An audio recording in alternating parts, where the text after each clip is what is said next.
Me presento rapidito, para los que no me conocen, los nuevos, mi nombre es Cristian Buema, soy profe de Educación Física. Vengo desde Argentina, de esta ciudad particularmente de Córdoba, que es el centro del país, y ahí bueno, hay una pequeña postal de, digamos, la ciudad de Córdoba y de sus escalinatas. ¿Por qué pongo la escalinata? Porque es un lugar donde los entrenadores personales recurren mucho, porque hay más de 500 escalinatas, y uno cuando fue, digamos, deportista, en su temprana juventud, iba mucho ahí, nos llevaba nuestro preparador físico a hacer escaleras como locos, y después nosotros como entrenadores, ¿qué hacemos? Llevamos a nuestros alumnos obviamente ahí también, ¿no?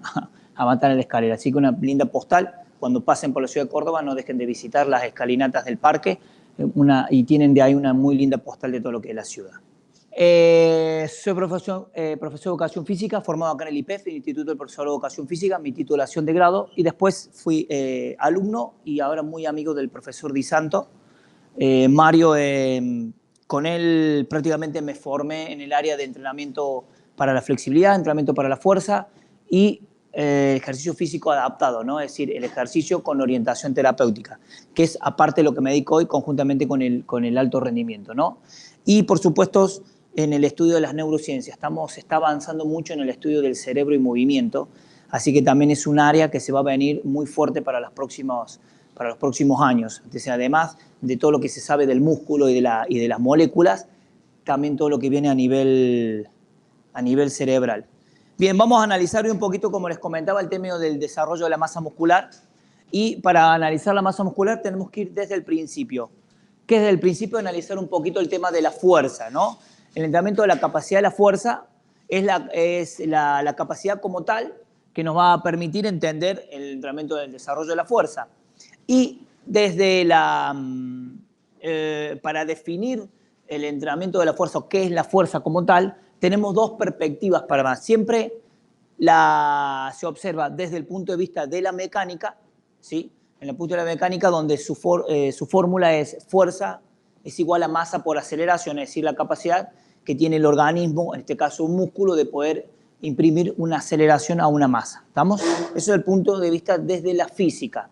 Desde el punto de vista de la motricidad, la vamos a analizar desde la contracción muscular que nos va a servir para hacer cualquier tipo de actividad, tanto para el deporte como la vida diaria. Ya estamos aludiendo a la primera noción, que va a haber una contracción muscular y que va a haber un gasto energético para poder acelerar o mover una masa. ¿Estamos?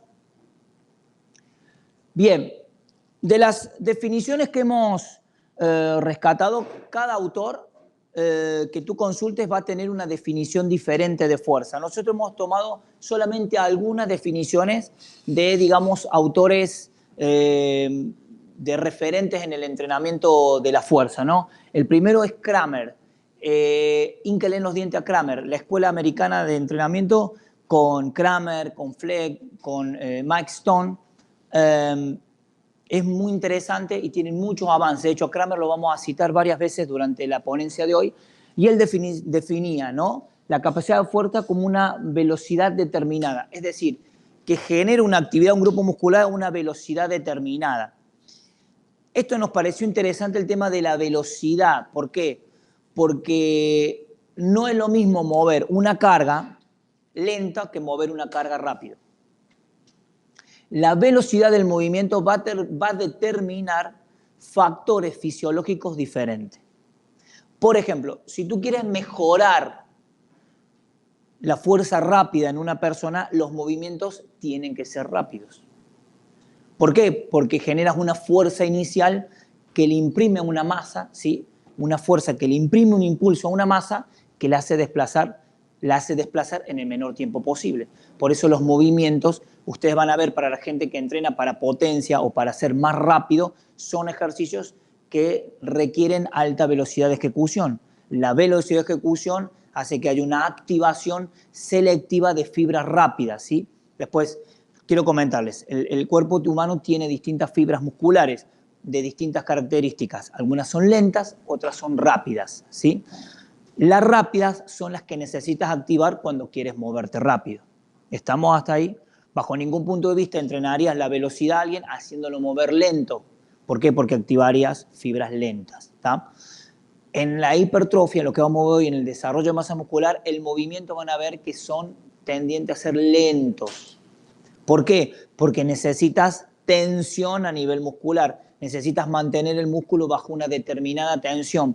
¿Para qué esa determinada tensión? Para que exista una micro ruptura a nivel de la fibra muscular. Y luego de esa micro ruptura, una reconstitución adaptativa para incrementar la síntesis de proteína y por consiguiente incrementar el tamaño del músculo. Entonces, la velocidad para Kramer era un factor importante a la hora de definir la fuerza. Y cual estamos, por supuesto, contentos. Luego viene Tudor Bompa. Bompa también léanlo. Bompa tiene un excelente libro que se llama Periodización del Entrenamiento Deportivo, ¿no? Más dedicado al mundo del deporte Bompa, pero es muy interesante. Y él habla de una capacidad neuromuscular para vencer resistencias tanto internas como externas. Y acá pone dos componentes importantes. Primero, neuromuscular. No hay contracción muscular sin activación neuromuscular. Si el cerebro no manda la orden, no hay contracción muscular. Puede haber una contracción refleja que se puede entrenar, estamos de acuerdo, pero cuando tú quieres voluntariamente entrenar para ganar masa muscular, mover altos pesos, necesitas de la activación o de la frecuencia de disparo cerebral, la conexión cerebro-músculo. Entonces, Bompa dice, está muy bien, el músculo crece, pero no dejemos de prestar atención al cerebro, que es quien es, en definitiva, que da la orden, ¿sí?, para que se contraiga ese músculo a determinada velocidad y venciendo determinada carga, ¿no? Sí, todo esto es fantástico porque el cerebro lo que hace es, se anticipa, analiza la situación y en virtud de ello genera la contracción muscular, ¿no? Así que Bompa también la hemos seleccionado. Después viene Schiff y fundamentalmente Verkhoshansky. Yuri Verkhoshansky es digamos como el padre del entrenamiento de la fuerza. Tiene un libro que se llama Superentrenamiento. Y en ese libro, bueno, tiene varios libros, pero ese es como fue su último libro. Y ahí plantea, bueno, cosas totalmente interesantes, no solo para el desarrollo de masa muscular, sino también para el deporte, porque él entrenaba saltadores de triple, ¿no? Saltadores de salto triple. Y desarrolló él todo lo que se conoce hoy como el método pleométrico, lo llamó método de choque, donde se dejaba caer a la persona e inmediatamente generaba un nuevo salto, ¿no? Todo esto de los drop jump y demás fue un poco a través de los estudios de Yuri Verkhoshansky y es prácticamente 50, 60 años investigando sobre el mundo de la fuerza, por eso lo hemos tomado. Y particularmente algo, porque él nos dice ahí, fíjense, generar contracción o tensión muscular bajo condiciones específicas. Y esto es sumamente importante porque Verkhoshansky hace un parteaguas, entender de que está bien, nosotros en el entrenamiento funcional otra vez comentábamos un poquito de qué pasaba con el mundo del entrenamiento aislado. Cuando en la década del 70 se populariza todo el mundo del entrenamiento para ganar masa muscular, este entrenamiento que vamos a ver hoy tiene unas características determinadas y exclusivas para el desarrollo de la masa muscular. Van a ver que tiene un tempo particular, una carga particular, una biomecánica particular y que es propia de la gente que quiere incrementar el desarrollo de masa muscular. Pero no es compatible con la gente, por ejemplo, que quiere saltar más alto, que quiere correr más rápido o que quiere mejorar las prestaciones de los cambios de direcciones en deportes colectivos. Entonces Verkhoshansky dije, está bien, generemos tensión, pero esa tensión tiene que estar bajo condiciones específicas. No podemos entrenar a un futbolista como si fuera un culturista. No podemos entrenar a una persona que quiere mejorar, disminuir el dolor de mar como si fuera un culturista. No podemos entrenar a un basquetbolista como un culturista. Y tampoco podemos entrenar a una persona que quiere competir, por ejemplo, en un míster como un basquetbolista o solo con entrenamiento funcional. ¿Está entrenando la fuerza? Sí, pero ¿qué tipo de fuerza está entrenando? ¿Qué tipo de fibras está activando? ¿A qué velocidad está cortándose el músculo? ¿Cómo está trabajando el músculo? ¿Aislado o con una cadena de movimiento? ¿Sí? Entonces es sumamente importante entender este concepto, por eso lo traemos a Verkhoshansky con la idea de la condición específica del entrenamiento de la fuerza. Entonces, para concluir un poquito estas definiciones, y pueden haber millones más, ustedes consultan 10 autores más y van a tener 10 definiciones diferentes más de fuerza. Pero básicamente las características del entrenamiento de la fuerza es generar fuerza o generar tensión muscular, ¿sí?, a una velocidad determinada, como planteaba Klamer, que haya importante la capacidad neuromuscular, ¿sí? Porque desde las ondas que salen del cerebro, es decir, de la información por el haz córtico-espinal, es decir, que lleve a los músculos, va a depender el tipo de desarrollo de fuerza y el tipo de adaptación a nivel muscular que va a haber. Y por supuesto, la idea de Verkhoshansky en condiciones específicas, es decir, en el mismo ángulo. Por eso ustedes van a ver que para hipertrofiar músculos se busca primero, vamos a hacer algunas preguntas al azar. ¿Entrenar todo el cuerpo o entrenar de manera aislada? De manera aislada, sí, hay unos conceptos que nosotros lo tenemos. Ahora, de esa manera aislada tenés un grupo muscular, pero también sabes que ese grupo muscular muchas veces tiene porciones musculares. Entonces hay que entrenar distintas porciones musculares, ¿sí? Por darle solamente un ejemplo. Nosotros sabemos que el deltoides, que se encuentra aquí en la parte lateral del brazo, el deltoides es un músculo que es multipenado, es decir, que tiene como una especie de pluma, ¿sí? Que tiene un único punto de inserción, que es la de deltoide acá a nivel del húmero. Ahora bien, este músculo, si bien es un solo músculo, tiene a su vez tres porciones diferentes. El deltoides anterior, el deltoides medio y el deltoides posterior. Y cada una de las porciones del mismo grupo muscular genera funciones diferentes biomecánicas en el hombro. La porción anterior flexiona el hombro, la porción lateral abduce, es decir, separa de la línea media el brazo, y la porción posterior extiende el brazo. Por eso es importante estudiar los grupos musculares, cómo están divididos, ¿para qué? Para seleccionar ejercicios lo más aislados. ¿Por qué? Porque en desarrollo de la masa muscular lo que se busca es incrementar la masa muscular y hasta le podríamos decir incrementar de manera armónica la masa muscular, ¿no? Eso es muy, muy importante tenerlo en cuenta. Muy bien. ¿Estamos hasta ahí? ¿Alguna pregunta? ¿Vamos bien, no? Bien. Continuamos. Ahora vamos a hablar un poquito de las manifestaciones de la fuerza. Esto lo van a encontrar en toda la literatura, por eso también lo hemos acercado a ustedes. La fuerza puede manifestarse de distintas maneras y luego se va a los distintos. De las maneras que se puede manifestar la fuerza la tenemos ahí puesta en 3 imágenes que les van a ayudar a ustedes. El entrenamiento de powerlifting, es decir, del levantamiento de altos pesos en una sola repetición, ¿sí? Que se compite a nivel de squat, a nivel de bench press, es decir, de pre de banca y de peso muerto, deadlift. Obviamente que ahí se desarrolla los máximos niveles de fuerza, ¿sí? ¿Por qué? Porque la competencia te evalúan cuánto levantas en una sola repetición, ¿no? Por eso vemos acá el señor con muchísimos discos levantando una repetición. Luego tenemos el mundo de la halterofilia, ¿sí? Los grandes gestos olímpicos, ¿no? Arranque, en snatch, o el clean and jerk, es decir, el envión, ¿no? O la cargada y los ejercicios de envión de potencia. También son ejercicios que involucran buena cantidad de fuerza, pero ¿cuál es la diferencia? A alta velocidad. Aquí también te evalúan ¿sí? En el halterofilismo sí te evalúan cuánto puedes llevar una sola repetición arriba de tu cabeza. Pero ¿cuál es la diferencia? En el squat, con mucho peso, esa una repetición tardas mucho más tiempo en hacerla. Aproximadamente cerca entre 800 y 900 milisegundos lo que tarda en levantar una sola repetición. Versus los ejercicios de halterofilismo, que estamos hablando 200 a 300 milisegundos la ejecución. Prácticamente la barra corre entre 1.2 y 1.4 metros por segundo. Entonces hay que imprimir a una gran carga una altísima velocidad para que la barra pueda quedar arriba de la cabeza, porque si no se queda abajo. ¿Está? Entonces los dos, ahí tenemos la diferencia. Uno tarda mucho menos y involucra fibras, por supuesto, rápidas, y el otro también necesariamente tiene que involucrar todas las fibras, ¿sí? La fuerza máxima involucra todas las fibras, de la lenta hasta la rápida. Y abajo, el remero, ¿sí? Es un ejemplo típico de la fuerza de resistencia. Es decir, ya no es cuánto haces una, sino es cuánta fuerza requieres para poder repetir un gesto cíclico mantenido en el tiempo. Así se manifiesta la fuerza, a veces de manera pura, pero la gran mayoría de veces a veces combinada. Por eso cuando se entrena a un deportista, se combinan un poquito las fuerzas.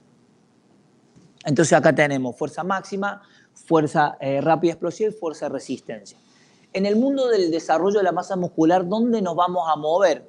En el mundo de la fuerza máxima en algún momento y en la fuerza de resistencia. ¿Por qué digo en la fuerza máxima? No son pocos los autores que entienden que incrementar la fuerza máxima no necesariamente tengas que levantar una sola repetición con muchísimo peso. Hay algunos autores que entienden que si usted empieza el gimnasio hoy y su pre de banca lo hace con solamente la barra de 20 kilos y tiembla toda la barra, cuando usted cumpla un mes de gimnasio no solo que va a dominar de manera correcta la barra, sino que también va a dominar posiblemente 2,5 kilos de cada lado. Entonces usted, desde el mes 0 hasta el mes 1, usted incrementó sus niveles de fuerza, incrementó su fuerza máxima. Antes solamente levantaba 20 kilos, pero después de un mes de entrenamiento usted está levantando ahora 25 kilos. Y el mes 2 usted va a levantar 30, 35 kilos. Y usted va a ir incrementando los niveles de fuerza, porque usted parte aquí, pero a medida que usted va entrenando, empieza a incrementar sus niveles de fuerza. Por eso algunos entienden que el entrenamiento para el desarrollo de la masa muscular también es un entrenamiento de fuerza máxima o es una variante del entrenamiento de la fuerza máxima. ¿Y por qué fuerza-resistencia?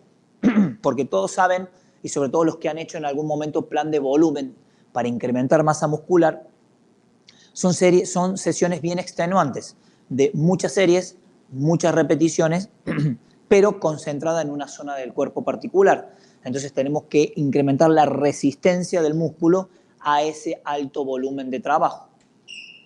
¿Sí? Y de hecho, hay un método que después lo vamos a ver que se llama el índice de hipertrofia. Es decir, que no solamente tiene en cuenta la cantidad de kilos que levantas, por ejemplo, cuántas toneladas hiciste en pre-banca, ¿sí? Sino cuánto tiempo tardaste en terminarlo. Y obviamente, mientras mejore tu resistencia, te recuperas más rápido. Y por consiguiente, el mismo volumen de trabajo, el mismo tonelaje, lo vas a hacer en menor tiempo. ¿Qué quiere decir? Que tu cuerpo se adaptó, mejoró. ¿Estamos? Bien.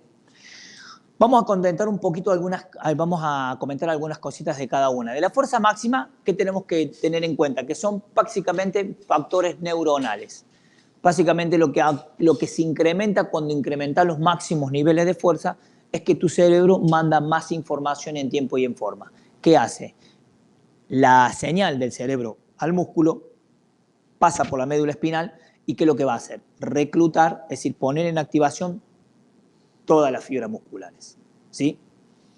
Cuando las personas entrenan alto peso, lo que está entrenando es la capacidad de reclutar todas las fibras. Supongamos, si en este momento yo les pido que se levanten 3 o 4 personas, así es como trabaja el músculo generalmente. Nunca activa todas sus fibras, porque en la vida diaria no requiere, salvo en condiciones especiales, reclutar todas las fibras.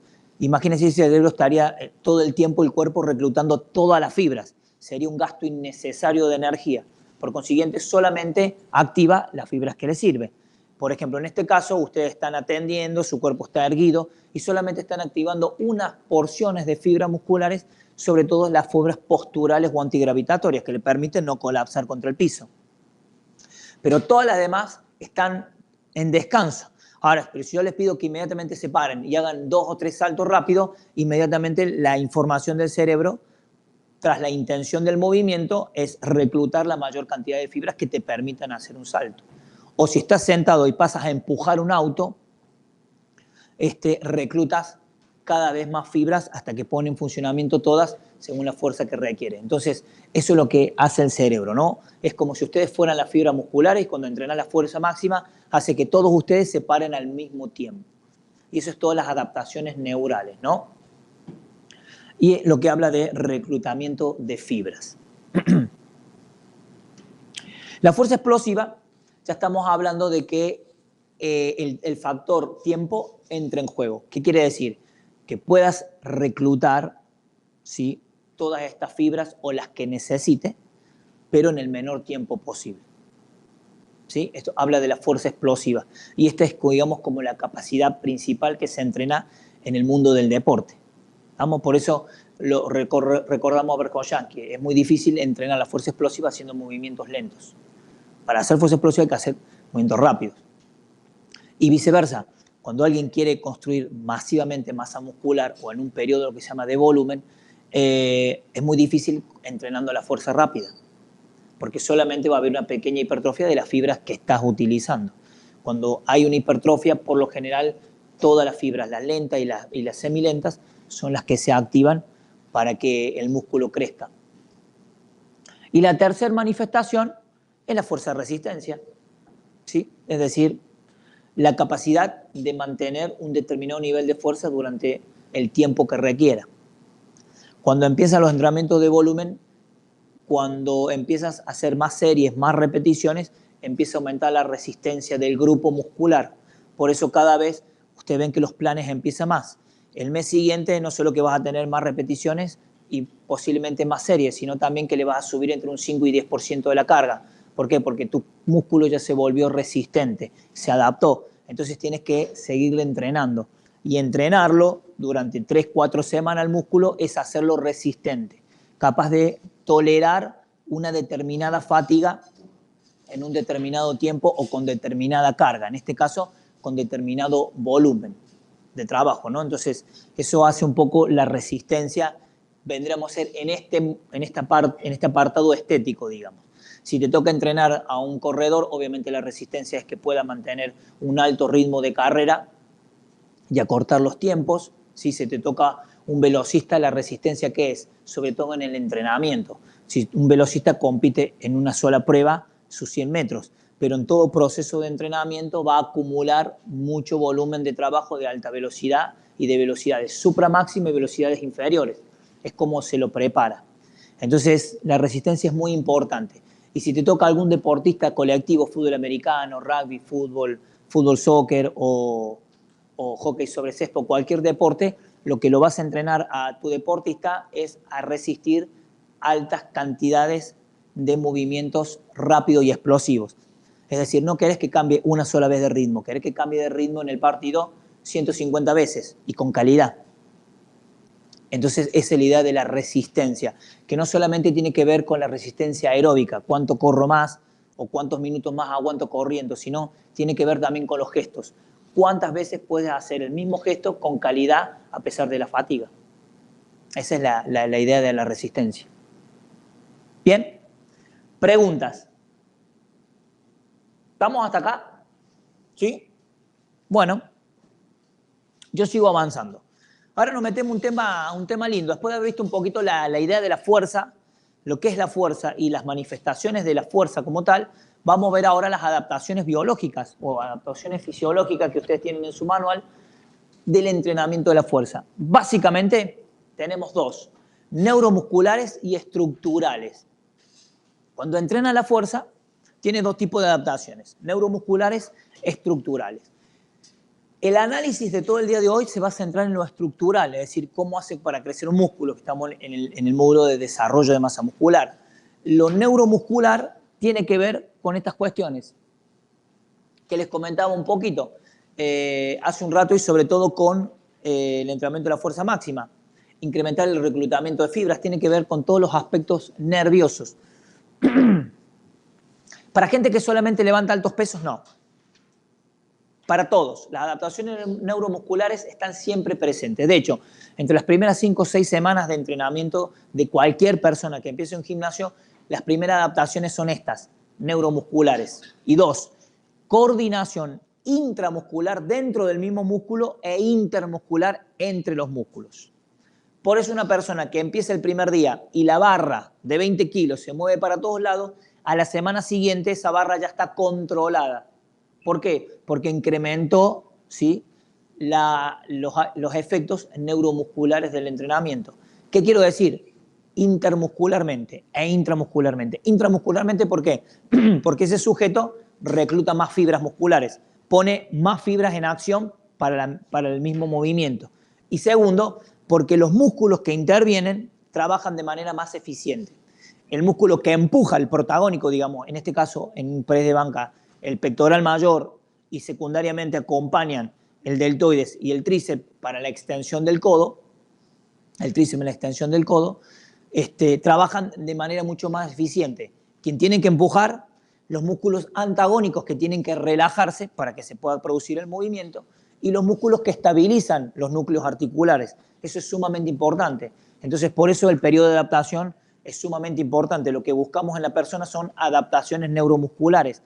¿Qué quiere decir estas adaptaciones? Que la persona se mueva con mucha más fluidez, ¿sí? Con mucha más seguridad, y que el movimiento sea mucho más efectivo, es decir, de mayor calidad, antes de empezar a incrementarle la carga de peso. Por eso está bien puesto. Los planes de adaptación en los gimnasios son para eso, para mejorar la capacidad del músculo de hacer fuerza por un lado, y por el otro lado de los músculos que interactúan de manera más eficiente. Esas son las adaptaciones neuromusculares. Pero después de la quinta semana aparecen estos. Quinta, sexta semana, ya adaptaciones estructurales. ¿Qué quiere decir? Que ya el músculo va a empezar a ser sometido a una determinada carga, a un determinado estrés mecánico que va a ir permitiendo incrementar ya los factores estructurales, es decir, el crecimiento como tal de la fibra. Cuando hable de estructural me voy a referir a la fibra muscular o al crecimiento de la fibra muscular, ¿no? Bien, y en los factores estructurales o las adaptaciones estructurales, básicamente el cuerpo tiene que lidiar con estas dos cosas o competir con estas dos cosas. Incrementar el anabolismo y disminuir el catabolismo, ¿no? Eso es un poquito lo que vamos a tratar de buscar, o lo que tiene que buscar ese equilibrio del cuerpo a favor del anabolismo. Nosotros en el módulo de pérdida de peso explicamos la parte bioenergética, es decir, la energía que se necesita para el movimiento. Y explicábamos en la bioenergética dos procesos que se dan concomitantes, paralelos y durante todo el tiempo, que es el anabolismo y el catabolismo. El cuerpo todo el tiempo está en periodo de anabolismo y luego en periodo de catabolismo. Anabolismo, catabolismo. ¿Qué va a depender de que se incline la balanza para uno o por otro? Y bueno, el descanso, por supuesto la alimentación, el tipo de entrenamiento. Por eso, si tú quieres un entrenamiento tendiente al desarrollo de la masa muscular, el factor anabólico tiene que estar por encima del factor catabólico. ¿Sí? Entonces, ¿qué tienes que? Evidentemente, comer más carbohidratos, evidentemente necesitar más, mayores proteínas para sintetizar la masa muscular, hacer un entrenamiento que estrese la fibra muscular de tal manera que permita ruptura, permita degradación de proteínas para luego reconstituirlas, ¿sí? E incrementar la masa muscular. El descanso, ¿para qué? Para aprovechar fundamentalmente, como ver la hormona del crecimiento, que tiene su pico de 0 a 6 de la mañana aproximadamente. Entonces, mientras descansas a oscuras, se potencia mucho la recuperación y la regeneración muscular. Entonces, si no comes bien, no te alimentas adecuadamente, no entrenas con la intensidad adecuadamente y no descansas, obviamente tu cuerpo va a entrar y vives en un proceso de estrés permanente con elevados niveles de cortisol. Tu cuerpo, ¿qué va a pasar? A pasar a procesos de catabólico. Va a estar catabolizando en vez de anabolizar. Entonces, por eso es importante entender que el cuerpo, para que crezca masa muscular, tenemos que llevar a factores más anabólicos. Anabólico, ¿qué quiere decir? Construir moléculas, una molécula grande a partir de moléculas pequeñas. En este caso es construir masa muscular. Y catabólico es al revés, es construir pequeñas moléculas a partir de una gran molécula. En este caso sería degradar la proteína o entrar en un proceso de catabólico. ¿Estamos? Y fíjense que es muy importante, y la masa muscular se pierde rapidísimo, ¿sí? Fíjense, una persona que por alguna enfermedad tiene que hacer reposo, o cuando yesan o una persona se lesiona y lleva un yeso o demás, como el brazo inmediatamente pierde el volumen en el perímetro. ¿Por qué? Porque la masa muscular se pierde muy rápido, entonces tiene que volver a estimular la fase mecánica. Entonces estas cuestiones vamos a empezar a hablar durante todo el día. Esto es un poquito una fibra. Esta no la tienen en su manual porque va a estar en la parte de biomecánica, ¿no? Ya está casi listo el tema de biomecánica, donde van a aprender todo cómo se contrae un músculo, qué es una fibra muscular, todas estas cuestiones. Simplemente acá es para darle un pantallazo que ustedes entiendan lo que es una fibra muscular, lo que es un músculo y para dónde va a ir. El que le quiere tomar una foto, no hay ningún tipo de problema, puede tomar foto y demás. Lo que quiero comentarles acá, que miren, el músculo es una estructura que va de lo macro a lo micro y que todo funciona al unísono. ¿Qué quiero decir? Si ustedes ven el gran músculo, cuando lo cortas, es un corte transversal, vas a ver que tiene pequeños paquetes. Estos pequeños paquetes se conocen como haz muscular o fascículos musculares. Cuando cortas un fascículo, ¿qué vas a encontrar? Que tiene muchas fibras musculares. Pero cuando cortas una fibra muscular, en lo más pequeño tiene lo que se llama miofibrillas. Es decir, hay muchas miofibrillas que se encuentran formando una fibra muscular. Ahora, cuando vos cortas una miofibrilla, ¿qué vas a encontrar? Muchos sarcómeros, ¿sí? ¿Y qué es en definitiva el sarcómero? Lo que ustedes ven aquí es la unidad funcional de músculo. Ahí es donde se encuentran las proteínas contráctiles. Miosina, actina, que de su activación producen un deslizamiento unas sobre otras, acortando el músculo. Aquí es donde se va a producir la síntesis de proteínas. ¿Sí? Esas proteínas trabajan, esas proteínas se degradan, y dentro de acá no se muestra, pero dentro de esta fibra, por supuesto, también hay mitocondrias, hay núcleos. Ahí es donde se va a producir todo lo que es el incremento o la activación genética para nuevamente sintetizar más proteínas. Pero así está estructurada una fibra, desde lo macro a lo micro. Y cuando hay microlesiones es a nivel de esta zona. Y ahora vamos a ver, cuando la fibra se daña, empieza todo un proceso de reparación, donde hay unas células que se conocen como células satélites que intervienen en el proceso de reparación para reconstituir esa fibra que se ha lesionado e inclusive tener otras fibras aledañas para seguir incrementando los niveles de masa muscular. Muy bien. De lo dicho hasta ahora vamos bien, ¿no? Bien, podríamos plantearnos ahora la siguiente pregunta. ¿Qué es la hipertrofia muscular? ¿Qué es la hipertrofia muscular como tal? Bueno, nosotros hemos ensayado una pequeña definición, ¿no? Que es simplemente muy simple, incrementar el tamaño del músculo, de las fibras muscular, por medio de la síntesis de proteína. ¿Qué quiere decir? Sencillamente, cuando les pregunten la hipertrofia muscular, es el incremento del músculo porque incrementa el tamaño de cada fibra muscular, porque incrementa la síntesis de proteína en cada una de las fibras musculares. En definitiva, la hipertrofia muscular va a estar centrado en incrementar la síntesis de proteína. ¿Cómo hacemos que el núcleo produzca más, como fábrica, produzca más proteínas para que construyan más músculo, ¿no? Esa es la clave central de todo lo que tiene que ver con la hipertrofia muscular. ¿Y cuáles son los objetivos de la hipertrofia? Tenemos 3 objetivos grandes de hipertrofia, o lo cual serviría el desarrollo de la masa muscular. Nosotros lo asociamos fundamentalmente con el mundo de la estética, ¿no? Si pensamos en hipertrofia muscular, inmediatamente pensamos en músculos esbeltos, para cuadros en el abdomen para la playa, etcétera, etcétera. Que no está mal, que es una de las partes del entrenamiento de la hipertrofia, la parte estética. Pero la hipertrofia también tiene otros aristas muy, muy importantes, que son el mundo deportivo, porque en los deportistas también existe una hipertrofia muscular, pero existe una hipertrofia muscular selectiva.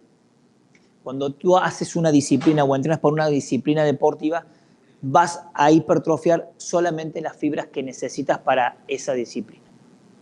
Si eres velocista, vas a hipertrofiar fibras de corte rápido. ¿Por qué? Porque necesitas fibras rápidas para poner en acción, para moverte lo más rápido posible. Cuando entrenas deportes colectivos como fútbol, puedes tener un mix, pero por lo general son fibras rápidas. Y si te vas, por ejemplo, al caso de un jugador de fútbol americano que tiene que estar hipertrofiado y encima moverse rápido, las dos, esa hipertrofia muscular que va a tener son de fibras rápidas. Porque si un jugador de fútbol americano entrenase como un culturista, no se podría mover con la velocidad, la agilidad y la prestancia que lo hace dentro de un campo. Los dos están hipertrofiados, pero ¿por qué uno se mueve rápido y el otro se mueve muy torpe y lento? Porque este músculo, ya lo van a ver, entre otras cosas, el músculo del culturista o el músculo de la hipertrofia estética de fitness, da 2 tipos de procesos de hipertrofia. sarcoplasmática, ahora se los comento, pero le adelanto un poquito. Y otra es sarcomérica. El músculo puede crecer o porque guardas más material energético, entre ellos agua, o porque incrementa los números de miofibrillas y sarcómeros.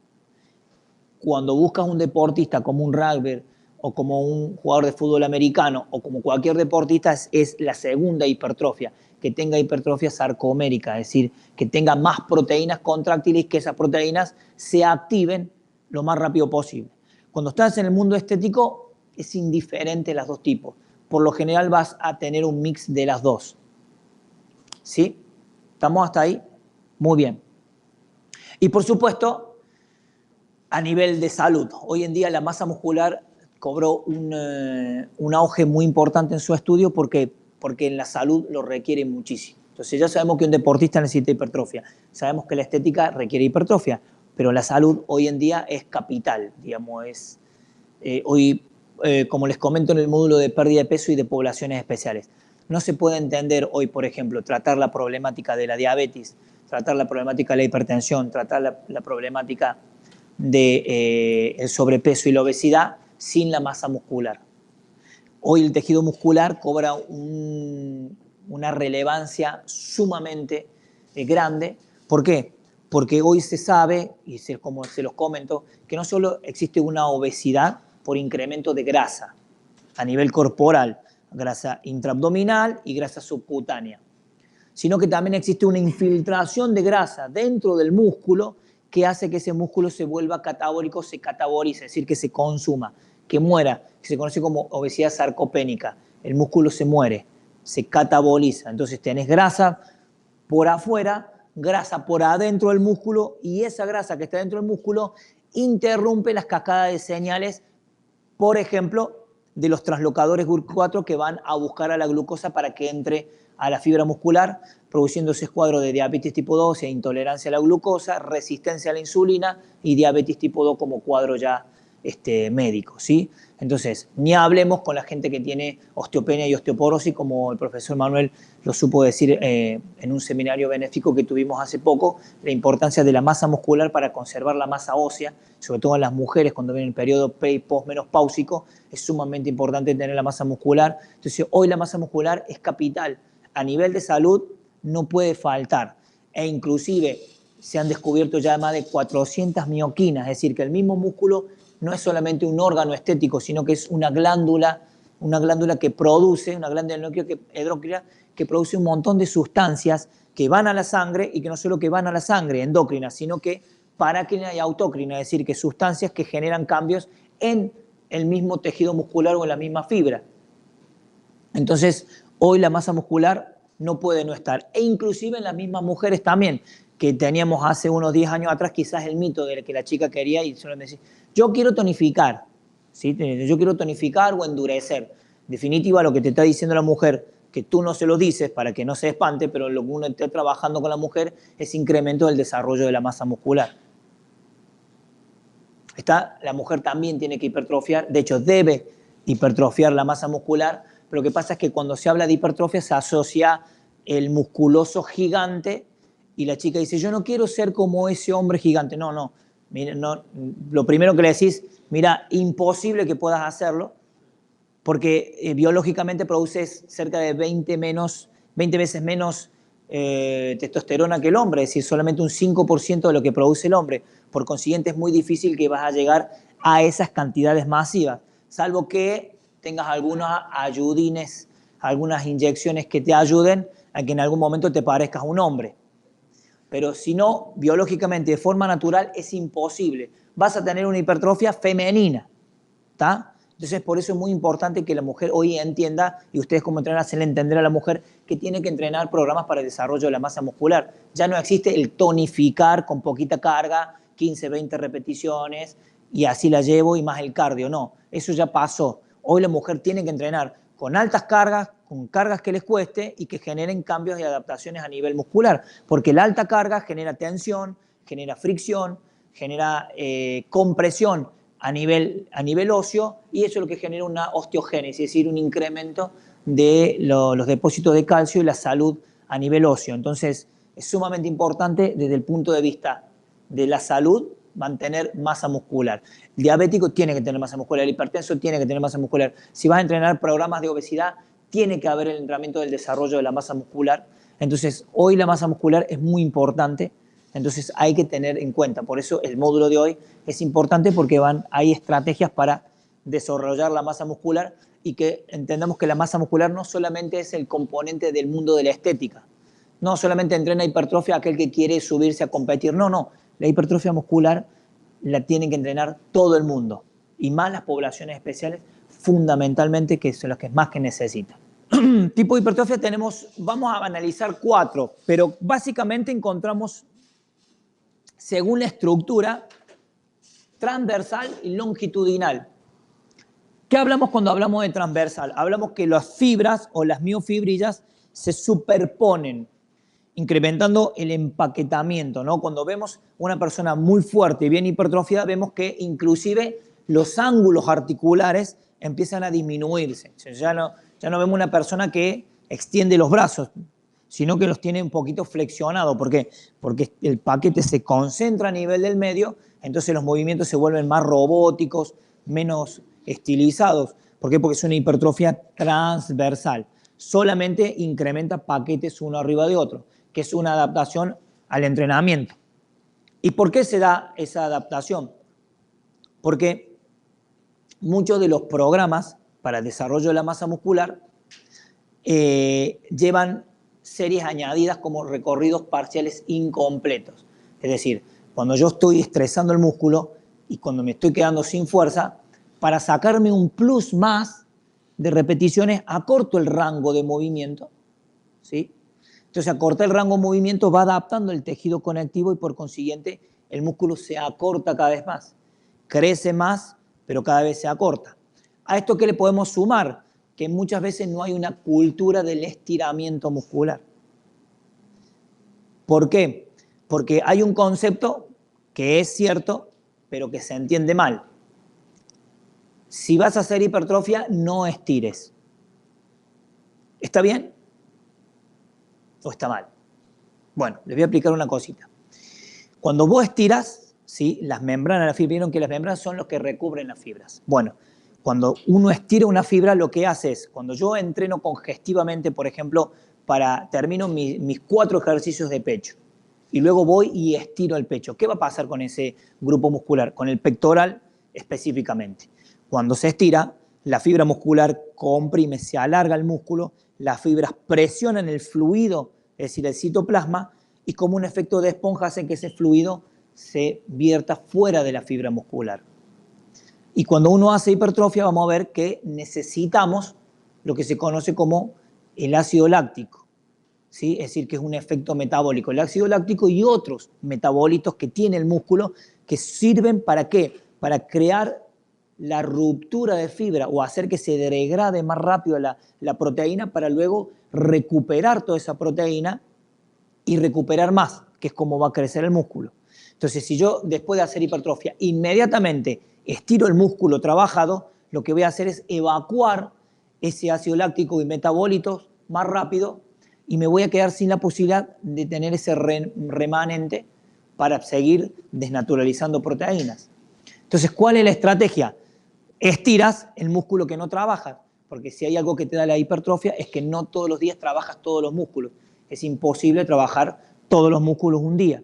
Entonces, si hoy trabajaste intensamente el pecho y el tríceps, tú puedes estirar tranquilamente bíceps, piernas, dorsales, ¿sí? Sin tener que recurrir al estiramiento del pectoral mayor.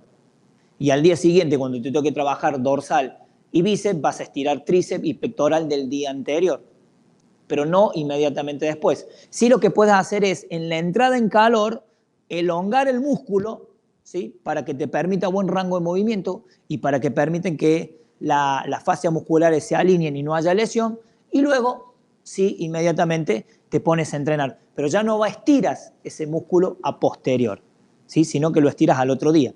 Entonces, el estiramiento hay que hacerlo, no hay que demonizar el estiramiento, se tiene que hacer, y un estiramiento que te permite que mantenga la longitud del músculo.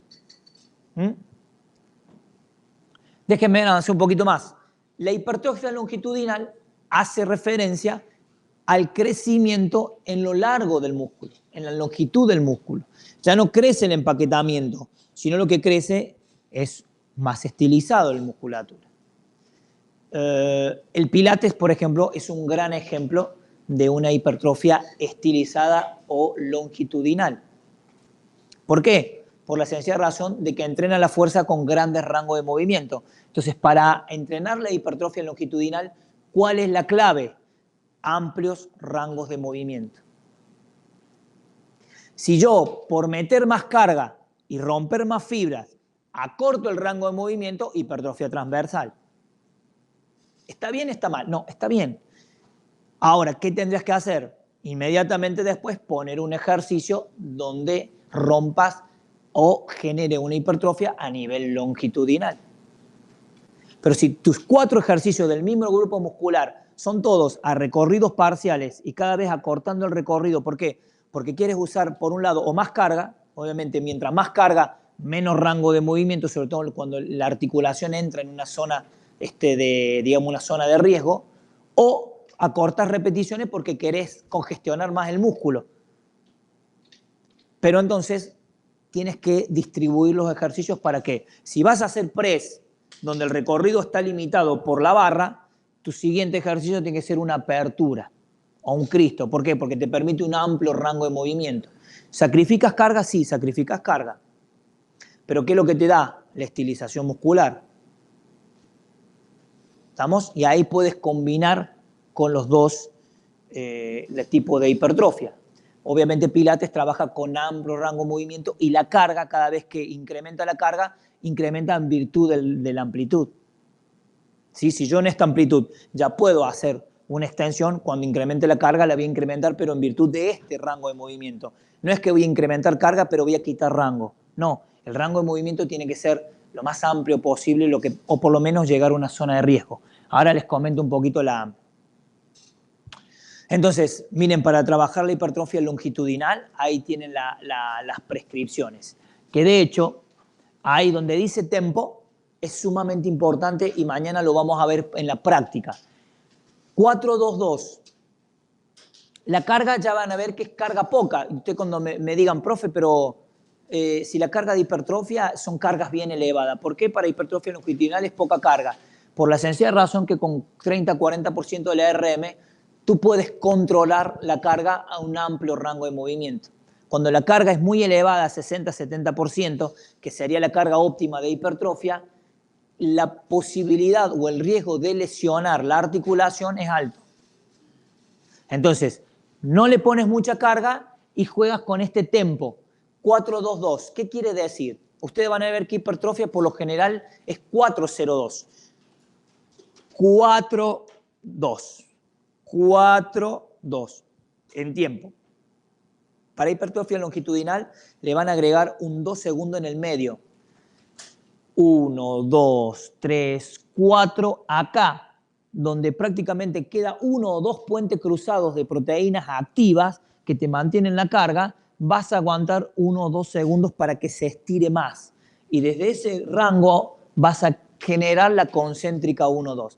Cada vez que desde la isometría jala el músculo, empieza o hay la tensión justo en la transición vientre-tendón. Viene el tendón, viene el músculo. En esa transición, ahí empiezan a acumularse lo que se conocen como sarcómeros en serie.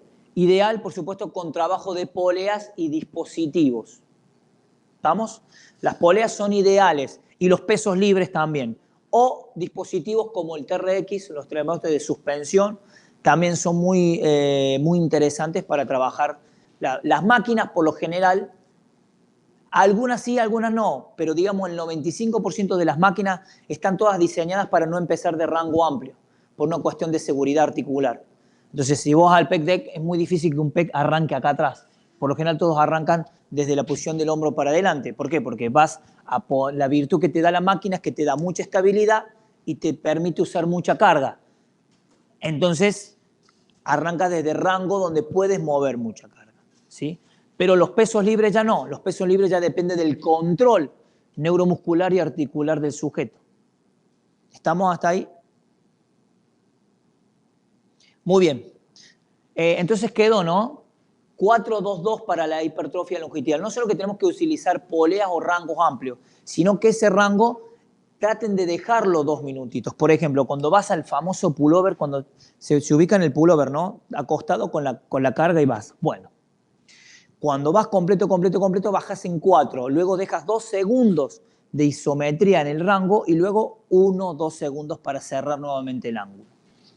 Cada vez que dejas esos 2 segundos y vuelve a jalarlo concéntrico, ahí es donde se produce el estímulo para la mayor activación de los ARM, justo ahí en la transición vientre-tendón, incrementando los sarcómeros en series. Para el aguante, exactamente, 2 isometrías. Exactamente, para longitudinal. Y en rangos amplios, ¿sí? Si llegas hasta aquí y me haces 2 segundos, esto no tiene ninguna especificidad. Tiene que ir en la gran apertura. Ahí, donde yo siento que el hombro empieza a llegar a una cierta inestabilidad, ahí me quedo. Por eso la sugerencia es que sea carga baja, porque cuando una carga pesada, cuando entras en una zona de estiramiento, no la puedes controlar y ahí es donde viene la lesión. Por eso carga baja, controlable, un gran rango de movimiento y ahí dejar unos 2 segundos y de ahí traccionar. ¿Sí? Las chicas que quieren empezar a estilizar el lunes, inmediatamente ya arrancan el mismo lunes con ejercicios amplios. Subir al banco con peso sirve, está perfecto. Sentadilla sirve, está perfecto. Prensa sirve, está perfecto. Los desplantes sirven, está perfecto. Las patadas de glúteo para atrás sirven, están perfectos. Todos esos ejercicios desarrollan músculo. La elevación de pelvis con carga, está perfecto. Ahora, tienen que empezar a diseñar ejercicios con poleas símil a lo que hay en el Pilates. Mañana, antes de ver los métodos, vamos a ver un par de ejercicios, ¿sí? Mañana, antes de ver los métodos, les vamos a ver cómo podemos en algunos ejercicios darle el mayor rango de movimiento y después arrancamos con los métodos. ¿Estamos? Para que lo tengan gráficamente y lo puedan practicar. Hipertrofia longitudinal. Según la funcionalidad, esto es según la estructura. Según la funcionalidad del músculo, crece de 2 maneras. Hipertrofia sarcoplasmática, donde acá lo ven, e hipertrofia miofibrilar o sarcomérica, lo van a encontrar dentro de la literatura. ¿Qué quiere decir eso? Que el músculo crece, pero en virtud de ¿qué? De incrementar los depósitos energéticos. ¿Qué depósito energético? Fundamentalmente el glucógeno. Ustedes saben que la glucosa, cuando entra al músculo, se puede guardar. Hay 2 lugares donde la glucosa se guarda en el cuerpo, en el hígado y en el músculo.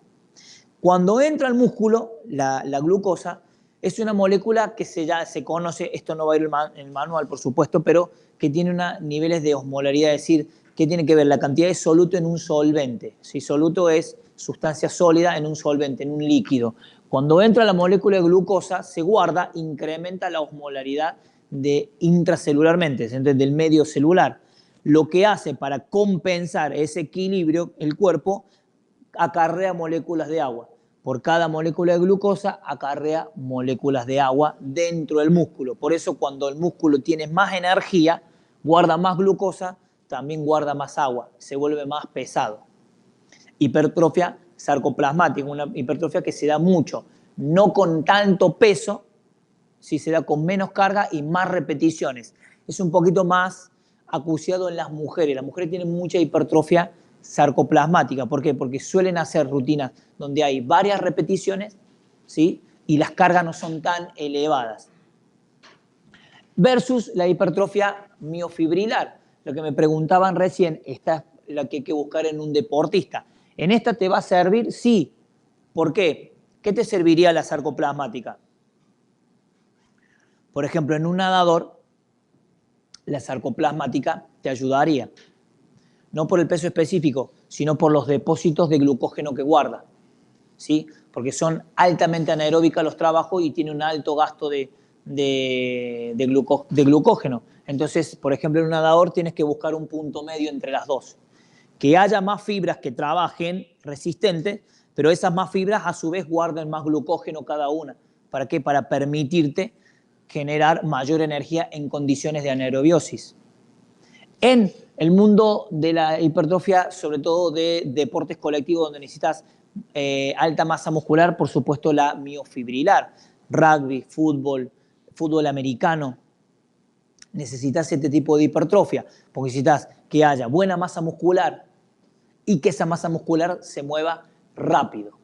¿sí? Igual que también en las disciplinas marciales. Cuando va a subir de peso a una persona, lo va a subir con hipertrofia de fibras que sean resistentes y explosivas, ¿sí?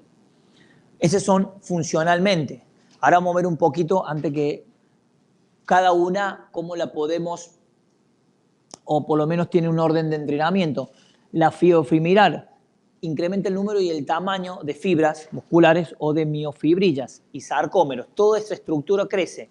Hay más sarcómeros, más miofibrillas, y estas más miofibrillas van a hacer que pueda o no haber más fibras. Eso es lo que se conoce como hiperplasia muscular, y eso es lo que todavía no se sabe a ciencia cierta si se da en humanos en la multiplicación de fibras. Aparentemente se daría, lo vamos a ver en un rato, una especie de teoría de splitting o de partición longitudinal de la fibra. Podría haber una especie de hiperplasia o aumento de número de fibras. Pero lo que sí se sabe es que hay más miofibrillas dentro de la fibra, por eso la fibra crece, y cada miofibrilla tiene mucho más sarcómeros, más proteínas contráctiles, ¿no? Por incremento de síntesis proteica. Proteínas contráctiles. ¿Y cómo se entrena esta? Bueno, cargas del 65 al 85, es decir, estamos hablando de la RM. Ahora les voy a explicar más adelante en la parte ya un poco de metodología qué es RM, cómo obtener la RM y cómo asociar el porcentaje de la RM con las repeticiones. Series de 6 a 10, estamos hablando que es un trabajo bien extenuante, tenemos de 6 a 10 series, y vamos a ver dos tipos hoy de métodos de 10 por 10, 10 series de 10 repeticiones. Los trabajos de Cometti por un lado y el entrenamiento del volumen alemán por otro. 6 a 10 repeticiones también, pausas de 60 a 90 segundos. Por lo general son las prescripciones para este tipo de hipertrofia, donde hay una mayor construcción de proteínas contráctiles. Después tenemos la sarcoplasmática, o también conocida como flashing, donde incrementa el volumen del sarcoplasma, como les comentaba la célula, es decir, el citoplasma de la célula muscular, sarcoplasma incrementa su volumen, por eso incrementa el tamaño de la fibra muscular, incrementado por los depósitos, por supuesto, energéticos, fundamentalmente el glucógeno. ¿Y cómo la entrenamos? Con cargas, ahora sí ya un poquito más bajas, de 50 a 70 puede ir. Tenemos menos series, pero tenemos más repeticiones, de 12 a 18 repeticiones es el rango para trabajar, y las pausas son más cortas. Menos pausa, más repeticiones, menos carga para entrenar este tipo de hipertrofia, que por lo general son la hipertrofia o las rutinas típico modelo que suelen usar las chicas para la hipertrofia muscular. Esto está mejor que solamente de las 15, 20, 25 repeticiones para tonificar, por supuesto, esto está mucho mejor y desarrolla, digamos, mucho mejor la masa muscular. Acá tienen un cuadrito, bueno, ahí lo tienen ustedes más visible, de mejor calidad en su manual. La sarcomérica 75, ahí tienen la carga para hacer una concentración del trabajo, entre 6 a 10 y 3, 5 series. El número de repeticiones de 6 a 10 y de 12 a 18. Y las pausas, menos pausa para la sarcoplasmática y más pausa para la sarcomérica. Es un pequeño grafiquito o un pequeño protocolo para trabajar las dos. Por lo general se varía siempre en las dos. Es muy difícil que alguien solamente tenga hipertrofia sarcoplasmática o solamente tenga sarcomérica. Por lo general tiene un mix de las dos. Por lo general en el mundo de fitness tiene una mayor tendencia a tener, sobre todo las mujeres, sarcoplasmática, o el hombre si no utiliza grandes pesos y grandes cantidades de series, ¿sí? Y en el mundo del deporte más el mix de las hipertrofias, digamos, sarcomérica o miofibrillar. ¿Estamos hasta ahí? Bien. ¿Alguna pregunta hasta aquí?